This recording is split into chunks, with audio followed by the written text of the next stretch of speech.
আসসালামু আলাইকুম। এখন শুনবেন সংবাদ শিরোনাম। শেখ হাসিনার মানবতাবিরোধী মামলার রায় ঘোষণার তারিখ নির্ধারণ আজ। সারা দেশে নিরাপত্তা জোরদার। রাতে কয়েক জায়গায় যানবাহনে আগুন, ককটেল বিস্ফোরণ। দুপুরে জাতির উদ্দেশ্যে ভাষণ দেবেন প্রধান উপদেষ্টা। সিদ্ধান্ত জানাতে পারেন জুলাই সনদ ও সংস্কার প্রস্তাব বাস্তবায়ন বিষয়ে। দুর্বল সরকারের সুযোগ নিচ্ছে গুটি কয়েক দল। মন্তব্য তারেক রহমানের। হুমকি থামকি না দিয়ে ভোট যুদ্ধের অংশ নেওয়ার আহ্বান। প্রার্থী ঘোষণার পর থেকে কুমিল্লা 10 আসনে বিএনপির তৃণমূল কর্মীদের মাঝে অসন্তোষ।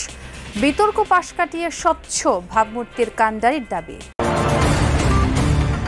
নির্বাচনী প্রচারে পোস্টার নিষিদ্ধের খবরে হতাশ মুদ্রণ শিল্প সংশ্লিষ্টরা।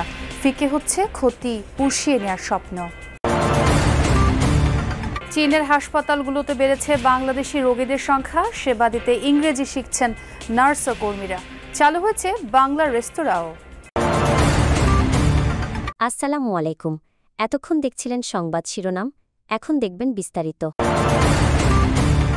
জুলাই আগস্টে সংঘটিত মানবতাবিরোধী অপরাধের মামলায় সাবেক প্রধানমন্ত্রী শেখ হাসিনা সহ 3 আসামির বিরুদ্ধে আজ রায় ঘোষণার তারিখ নির্ধারণ করবে আন্তর্জাতিক অপরাধ ট্রাইব্যুনাল।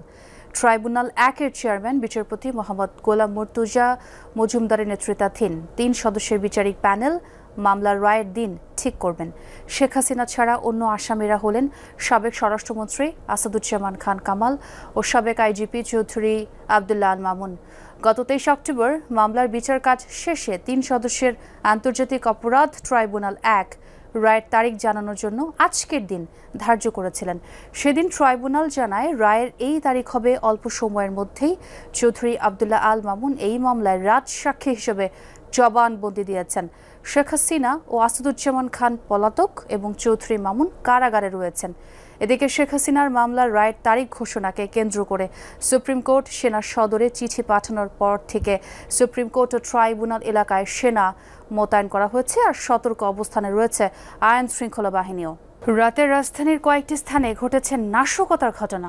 বিভিন্ন জায়গায় মোটরসাইকেলে করে ককটেল নিক্ষেপ করে দ্রুত পালায় দুর্বৃত্তরা। পল্লবীতে বাসে আগুন দেয়া হয়, উদ্ধার হয় পেট্রোল বোমা ও ককটেলও। নাশকতার অপচেষ্টা প্রতিরোধে রাতে শহর জুড়ে কঠোর অবস্থানে ছিল আইন শৃঙ্খলা বাহিনী।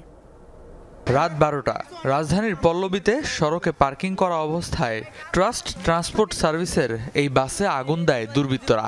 মুহূর্তেই ছড়িয়ে পড়ে আতঙ্ক। শুধু পল্লবীতে নয়, রাতে রাজধানীর আরও কয়েকটি এলাকায় ছড়িয়েছে সহিংসতার আগুন। ধোলাইপাড়েও একটি বাসে আগুন দেয় দুর্বৃত্তরা। ঢাকা বিশ্ববিদ্যালয়ের টিএসসি কারওয়ান বাজার মোড় ও শান্তিনগরের টুইন টাওয়ারের সামনে ঘটে ককটেল বিস্ফোরণের ঘটনা। জিগাতলায় 4টি ককটেল সহ একজনকে আটক করে পুলিশ। আর রায়েরবাজার বুদ্ধিজীবী কবরস্থান এলাকা থেকে উদ্ধার করা হয় 6টি পেট্রোল বোমা ও 4টি বিভিন্ন জায়গায় মোটরসাইকেলে করেই ককটেল নিক্ষেপ করে দ্রুত পালায় দুর্বৃত্তরা। তাই নাশকতার আশঙ্কায় গুরুত্বপূর্ণ এলাকাগুলোতে টহল দেয় আইন শৃঙ্খলা বাহিনী। নারায়ণগঞ্জের সিদ্ধিরগঞ্জে যাত্রী বেশে সিএনজি অটোরিকশায় উঠে আগুন ধরিয়ে দেওয়ার ঘটনাও ঘটেছে। ঢাকা নারায়ণগঞ্জ লিংক রোডের সিদ্ধিরগঞ্জে এই ঘটনাটি ঘটে। পুলিশ জানায় চাষারা এলাকা থেকে যাত্রী বেশে 2 জন যাত্রী সাইনবোর্ডে যাওয়ার কথা বলে সিএনজি অটোরিকশা ভাড়া করে। গাড়িটি জালকুড়ি এলাকায় পৌঁছলে আরেকজন লোক ওঠার কথা বলে থামানোর পরপর আগুন দেয়। পুলিশ জানায় দুর্বৃত্তদের আটকে অভিযান চলছে আর জোরদার করা হয়েছে টহল। আজ দুপুরে জাতির উদ্দেশ্যে ভাষণ দেবেন প্রধান উপদেষ্টা doctor Mohammad Yunus. Bangladesh television, BTV news এবং বিটিভি ওয়ার্ল্ড এই ভাষণ সরাসরি সম্প্রচার করবে। বুধবার রাতে প্রধান উপদেষ্টার উপপ্রেস সচিব আবুল কালাম আজাদ মজুমদার এই তথ্য জানান। প্রধান উপদেষ্টা তার ভাষণে জুলাই জাতীয় সনদ বা সংস্কার প্রস্তাব বাস্তবায়নের বিষয়ে সিদ্ধান্ত জানাতে পারেন বলে ধারণা করা হচ্ছে। বর্তমানে দেশের রাজনৈতিক অঙ্গনে উত্তেজনা বিরাজ করছে। নির্বাচন, জুলাই সনদের আইনি ভিত্তি এবং গণভোট ইস্যুতে বিএনপি, জামায়াত সহ প্রধান রাজনৈতিক দলগুলো মুখোমুখি অবস্থানেই রয়েছে। একদিকে জামায়াত সহ 8টি রাজনৈতিক দল 5 দফা দাবিতে আন্দোলন কর্মসূচি চালিয়ে যাচ্ছে। অন্যদিকে নির্বাচনের দিনেই গণভোট আয়োজন ও জুলাই সনদে নোট অফ ডিসেন্ট বিষয়ক অবস্থান নিয়ে সরব বিএনপি সহ সমমনা দলগুলো। শেখ হাসিনার মামলার রায়ের তারিখ ঘোষণা ঘিরেও বেড়েছে রাজনৈতিক উত্তাপ। আর এমন প্রেক্ষাপটে জাতির উদ্দেশ্যে ভাষণ দিতে যাচ্ছেন প্রধান উপদেষ্টা অধ্যাপক মোহাম্মদ ইউনূস।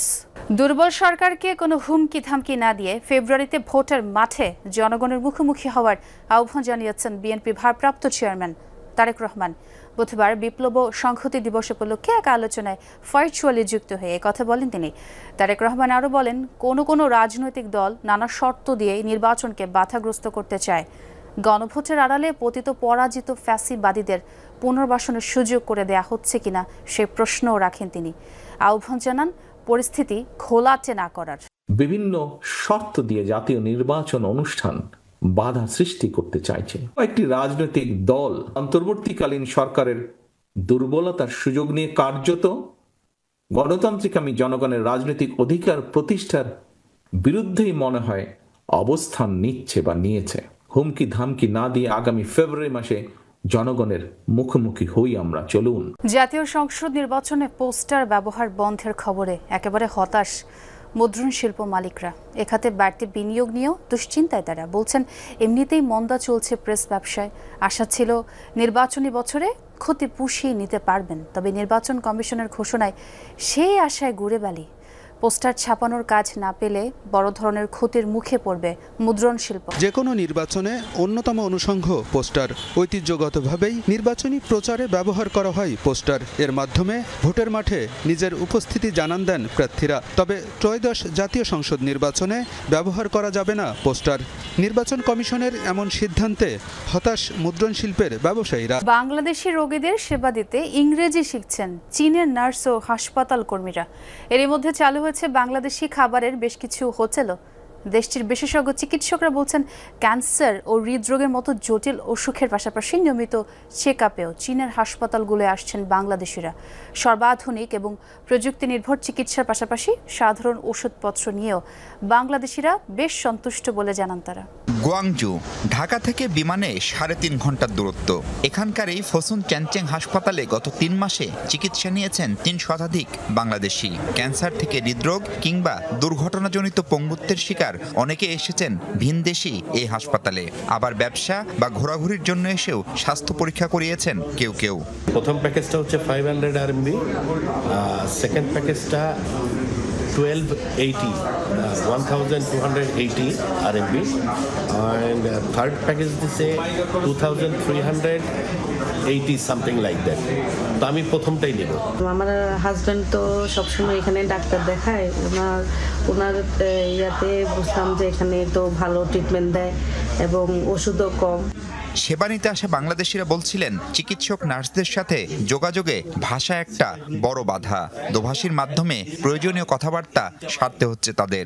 ভাষাটা একটু সমস্যা। ধরেন আমরা অনেক বছর থাকাতে হয়তো আমাদের নিজেদেরটা নিজেরা আমরা কেয়ার করতে পারি, কিন্তু নতুন কেউ আসলে একজন দোভাষী অবশ্যই লাগবে।